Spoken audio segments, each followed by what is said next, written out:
દરેક નીતિની સામે કાયદાની રીતે ઊભો રહેતો SSK ન્યૂઝ ચેનલ। મગોબ પર્વત પાટિયા ખાતે આવેલી રાજ ગ્રુપના બિલ્ડરે ઝેરી દવા પી આપઘાતનો પ્રયાસ કર્યો છે, તો આ અંગે પોલીસ કમિશનરમાં પણ આવેદનપત્ર અપાયું હતું।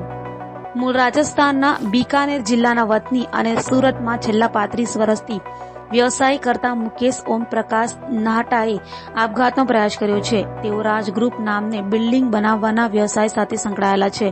જોકે અગાઉ બનાવાયેલી માર્કેટમાં વેપારીઓ દ્વારા મેન્ટેનન્સના નામે પોલીસમાં અરજીઓ કરાઈ હોવાથી તથા તેઓ પર થતા વારંવારના આક્ષેપો અને પોલીસમાં જવાબ આપીને કંટાળ્યા હોવાથી આ પગલું ભર્યું હોવાનું તેમણે કહ્યું હતું।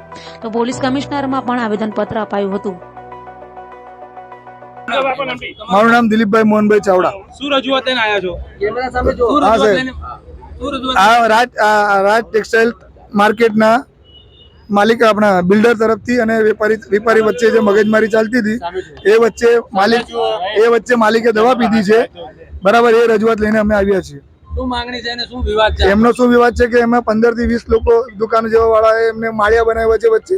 એ માળિયાને લીધે બાકી બધા દુકાનદારોની કમ્પ્લેન આવે છે, એવો માલિકનો આપણે બિલ્ડરનો આક્ષેપ છે। સામે સામે આક્ષેપ છે, પણ એવાનો કોઈ રસ્તો નથી નીકળતો, શું કઈ રીતે હવે? એ તો એના માટે તમે એનો રસ્તો કાઢવા માટે શું કરી ન્યાય લેવા માટે આવ્યા। વેપારી બી આવશે અહીંયા ને બિલ્ડર બી આવશે, જે યોગ્ય લાગશે એને ન્યાય મળશે।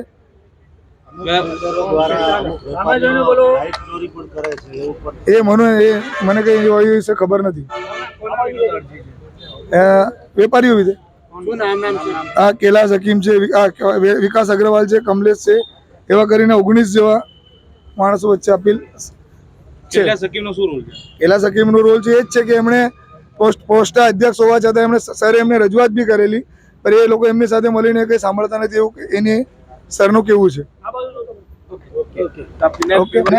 નહીં। દરેક નીતિની સામે કાયદાની રીતે ઊભો રહેતો SSK ન્યૂઝ ચેનલ।